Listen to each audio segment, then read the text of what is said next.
Il faut, dans le business, prendre dans chaque pays ce qui est bon, ce qui est bien et pas bien.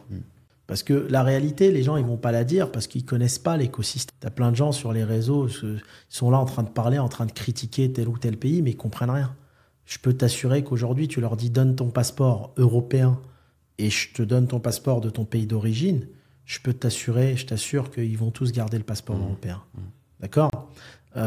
Et en plus de ça, il y a un énorme problème en France aujourd'hui avec les Africains qui sont des immigrés. Tu vois, moi, je le compare un peu au problème des pieds noirs à l'époque en Algérie. Le pied noir, il s'est jamais senti français. Il s'est senti algérien, sauf qu'il peut pas retourner en Algérie. Et j'ai l'impression que quand je parle avec plein d'immigrés, on se sent pas chez nous en France. D'accord ? Pourquoi ? Parce que en fait, tu allumes la télé, t'es pas chez toi. Et parce que tu vas vivre de la discrimination toute ta vie qui va te faire comprendre que tu seras jamais chez toi. Surtout l'immigration issue d'une religion musulmane et issue des pays Afrique du Nord. Okay ? Maintenant, quand tu rentres dans ton pays d'origine, est-ce que tu es chez toi ? Je ne sais pas. Tu es considéré comme un immigré. Hein ? D'accord ? Donc, on est cette génération un peu bâtarde, d'accord, qui doit trouver sa place quelque part à travers le monde. Ouais. Je suis d'accord avec toi. Moi, depuis petit, je me dis, quand je suis en France, je suis l'étranger. Quand je venais en vacances au Maroc, l'immigré. Voilà. Et petit, je me disais, en fait, c'est où chez nous ? C'est la mer Méditerranée ? Est-ce qu'il faut qu'on fasse une île au milieu ? Tu vois ? Mais quand même, après, c'est mon avis à moi, je me sens quand même mieux dans un pays où on me valorise. Peu importe où je sois. Dubaï, on m'a quand même valorisé. Bien sûr. Au Maroc, je me sens quand même chez moi. Je me sens valorisé. Je suis marocain. Donc, tu vois.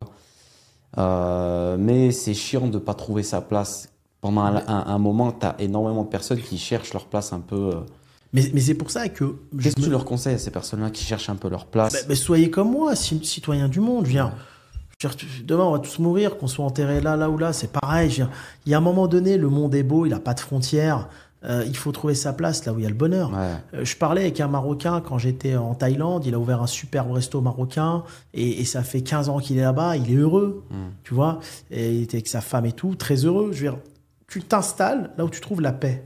C'est pour ça qu'il faut avoir une liberté financière qui amène à la liberté géographique, qui va te permettre d'aller essayer plein de points, enfin, plein de villes, plein d'endroits. Et là où tu te sens le mieux, tu sens que tu peux rester, tu restes. Voilà, et après, chacun son point de vue avec sa religion aussi. Je veux dire, quelqu'un qui est musulman, c'est toujours mieux de vivre dans... Ça sert à rien d'aller porter la burqa en France. Ouais, de se battre pour... Ben oui, moi, je n'ai jamais été d'accord avec ça. Je veux dire, pourquoi tu t'embêtes si tu as les moyens, si tu es entrepreneur, que tu as les moyens, parce qu'il faut de l'argent. Je veux dire, un salarié, il est bloqué.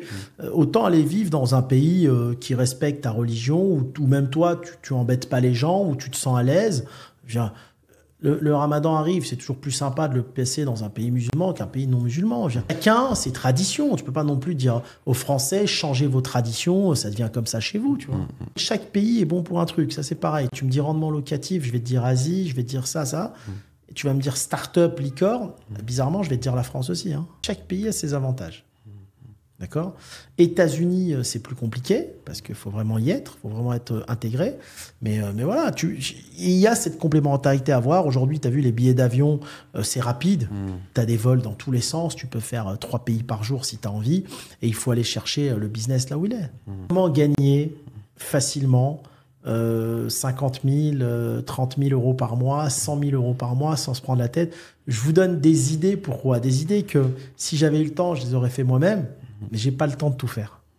Donc, c'est des idées et que je vois au fur et à mesure de mon parcours aussi. D'accord ? Je suis en Suisse, j'appelle donc des personnes. Tu sais que tu as plein de chefs d'entreprise qui cherchent des mandataires sociaux pour présider leur entreprise. OK ? Ça, tu vas halluciner. Donc, j'appelle une dame qui est basée à Dubaï. D'accord ? Elle me dit, mais moi, je suis mandataire social pour 100 entreprises. OK ? Et je dis, combien ça coûte par mois ? Elle me dit 2 000 euros. Elle me dit, ouais. Et je dis, en fait, tu fais quoi dans ton travail ? Il me dit, bah rien. Je suis mandataire social et j'ai une assistante qui va récupérer le courrier dans la boîte aux lettres. D'accord ? Tout ça pour vous montrer que, alors pour ceux qui comprennent pas, parce que t'en as qui vont, tu sais, c'est comme quand je parlais de l'arnaque au SCI et tout. Ouais. Le type qui a jamais eu d'SCI, il va dire ah non, c'est pas vrai parce qu'il croit qu'il est dans, tu vois. D'ailleurs, hier, un mec il m'appelle, il me dit tu vois la vidéo que vous avez faite sur que Hakim ça lui est arrivé, etc. Ben, je connais un mec qui s'est fait prendre une SCI à 10 immeubles il y a quelques semaines. Mais moi, ce que j'invite quand je dis quelque chose, c'est j'invite les gens à vérifier. Ouais. Tu vois, on n'est pas là. On n'a rien à prouver, rien à faire. On est là pour se régaler, pour vous régaler, pour apporter de la valeur, pour faire gagner du temps et pour vous apporter cette éducation financière et comprendre le monde. Moi, tout ce que j'offre, c'est ma vision du monde, c'est mon expérience mondiale à travers le monde et c'est mon expérience entrepreneuriale qui a été très enrichissante. Maintenant, vérifiez. Il y a plein d'entreprises qui cherchent des mandataires sociaux. Cette dame, elle prend 200 000 euros par mois, elle vit à Dubaï, elle n'a presque pas d'impôts et elle fait rien. Et des gens comme ça, qui sont rusés, qui ont trouvé des failles, qui répondent à des besoins. Le business, il faut que les gens qui nous suivent comprennent, c'est juste répondre à un besoin. Le business, c'est rien de plus que ça. Je réponds à un besoin. Okay, tu vas à Dubaï, tu tombes en panne d'essence sur l'autoroute, il y a un type, il vient avec un camion, il te met de l'essence. Il répond à un besoin. Voilà. Il dit à des gens qui sont super feignants, ils sont dans leur gros 4x4, ils ont la flemme de s'arrêter à la station, ils vont tomber en panne dans tous les sens. Je réponds à un besoin et je facture un peu plus le litre d'essence. Je réponds à des besoins. Et quand tu réponds à des besoins, tu gagnes de l'argent. C'est tout. Je vais vous faire une vidéo quand je reviens à Marrakech d'ici 2-3 semaines avec 20 idées business qui vous permettent de gagner 100, 150, 200 000 euros par mois ou par an, ça dépend de vos ambitions, à pas faire grand-chose. À vraiment pas faire grand-chose. Tu vois, c'est comme tu as des personnes qui vont ouvrir un restaurant, ils vont se prendre la tête, si on prend la restauration, pour gagner 5, 6, 7 000 euros par mois. La fin de l'année, il fait un bénéfice de 70 000.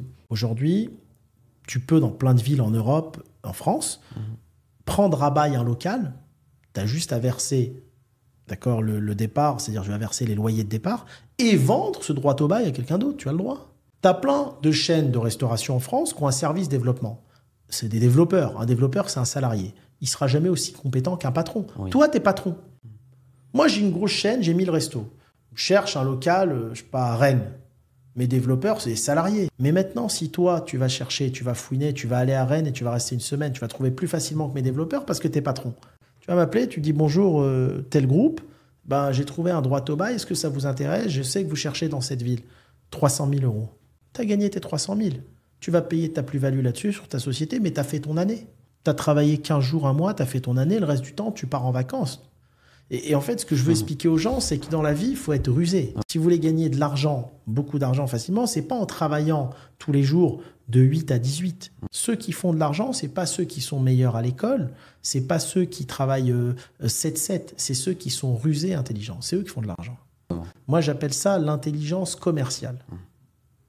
Et il y a plein de niches dans lesquelles tu peux te mettre, où tu réponds à des besoins, où tu fais gagner du temps à des entreprises. Parce qu'une grosse boîte qui est remplie de trésorerie, Wissem, elle cherche un local là parce qu'il y a un concurrent qui arrive. Elle s'en fiche de donner 300, 400, 500 000. Une grosse boîte, elle n'est pas assez agile pour aller chercher ses petites pépites et tout, comme une seule personne. Donc, créer l'agilité. Exactement. Et c'est là-dessus qu'on fera un podcast très intéressant la fois prochaine. Elle paye tellement d'impôts qu'elle se ferait un plaisir de minorer leur impôt en te faisant un virement de 500 000 parce que tu as trouvé quelque chose qu'ils recherchaient. Tu comprends?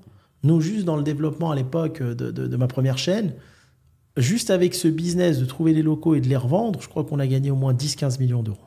Tu vois? Donc, il y a plein de choses. Après, on ne peut pas tout faire tout seul, mais il y a plein de choses où vous avez de l'argent à gagner. Il n'y a pas une journée qui passe où je traverse le monde, où je n'ai pas une idée business de dingue. C'est pour ça qu'il y a quelqu'un qui me disait « Comment tu vas faire pour lancer 100 entreprises ?» Je dis « J'ai déjà 600 idées. » C'est comment je vais faire pour pouvoir ne pas faire mes 600 idées. Ça vient des voyages. Tu observes. Et ça vient des problèmes du business que tu as tous les jours. Et plus tu rentres dans le business, plus tu vas voir qu'il manque des choses. Tu dis, mais pourquoi il n'y a pas ça? Il faut répondre à ce problème-là. Tu avances encore, attends, il faut répondre à ce problème-là. Et ainsi de suite. C'est exactement ça. Répondre à un besoin à chaque fois.